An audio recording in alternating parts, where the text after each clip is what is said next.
दोस्तों आप ये वीडियो देख रहे हैं, ये वीडियो जो पत्रकार है जमीनी लेवल में जो वहां पर गए दीपक चौरसिया, तो इस समय पूरी भागने की कोशिश में ही यहाँ पर आया था कि बस साइन करेंगे और फटाक से भाग जाएंगे। तो कैसे भी करके जो जमीनी लेवल में वर्क कर रहे थे हमारी जो कामनी जी, जनता का फैसला जो न्यूज चैनल चलाते हैं, वहां पर उनके कुछ पत्रकार वहां पर गए जमीनी लेवल में, उन्होंने बातचीत की। और दीपक चौरसिया देखिए किस तरीके से बैठा हुआ है, बड़ा मास्क लगा के बैठा हुआ है, क्योंकि ये बहुत शर्मनाक सब्जेक्ट है उसके लिए। एक नाबालिग प्रकरण में आज वो यहाँ पर आया हुआ है कोर्ट में। तो इन्होंने हाथापाई की उस बेचारी, जिस तरीके से हमारे पत्रकार जमीनी लेवल में कुछ सच्चाई दिखाने के लिए वहां गए, तो उसके कैमरेज मोबाइल वगैरह छीन लिए गए और उनका मोबाइल तोड़ दिया गया है। इस समय उनका मोबाइल तोड़ दिया गया है। ये देखिए गुंडागर्दी देखिए इन लोगों की, किस तरीके से ये नीचता की हद पार करते हैं कि इन्होंने उसका मोबाइल तोड़ दिया। ये वो लोग हैं जो तमाम प्रकरण में बाल की खाल निकालने के लिए सीधा कोर्ट के अंदर भी कई बार घुस चुके और इनकी खुद के बाउंसर लेके आज यहाँ पर आए हुए हैं। ये तमाम सच्चाई स्ट्रीम मीडिया तो दिखा नहीं रही है।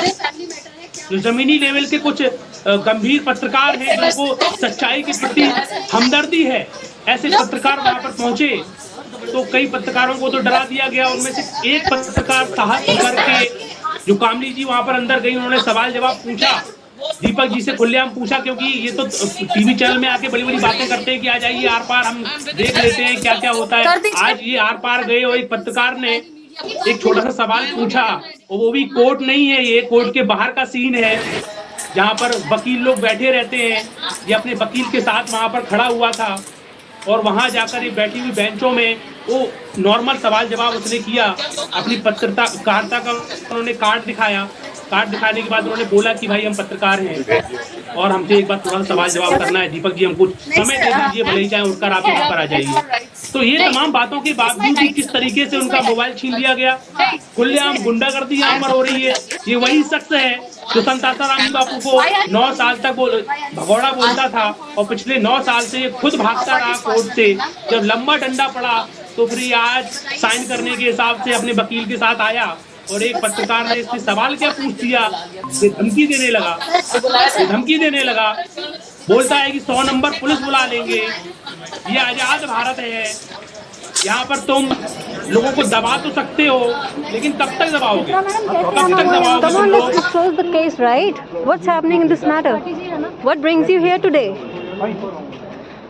दीपक सर, इतनी जल्दी मत जाइए ना, please tell us about what brings you here today.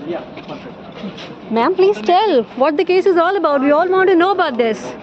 Come on, you don't have any answers to any of our questions. That proves how wrong or right you are. You all are captured here, okay? लेकिन दुर्भाग्य है दोस्तों, ये लोग अत्याचार करते रहे, ये लोग अत्याचार कर लेते हैं। इन्होंने झूठ को सत्य बना दिया और सत्य के साथ एक बार नहीं हजारों बार बलात्कार कर दिया। और इस देश की तमाम जनता इस बात को अच्छे तरीके से जानती है। जो संत आसाराम बापू को मानते हैं लोग, वो भी इन तमाम चीजों को अच्छे तरीके से जानते हैं।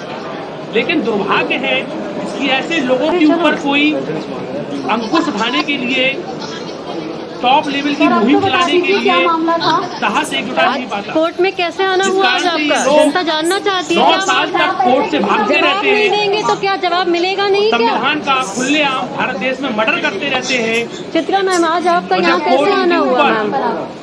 सर बताइए ना, डंडा डालने की हम भी जानना चाहते हैं आखिर कौन से केस में इतनी बड़ी मीडिया की आज पेशी हो रही है। साइन करने के हिसाब से आ जाते हैं, कुछ तो जवाब दीजिए सर। बिल्कुल बेशक हो गए, टीवी पे तो चिल्लाते रहते हैं, आवाज नहीं निकल रही किसी की। प्लीज बताइए मैम, आपकी तो हम कान फॉलोइंग है, हम जानना चाहते हैं आप कैसे आए आज कोर्ट में। What brings you here today? Please answer.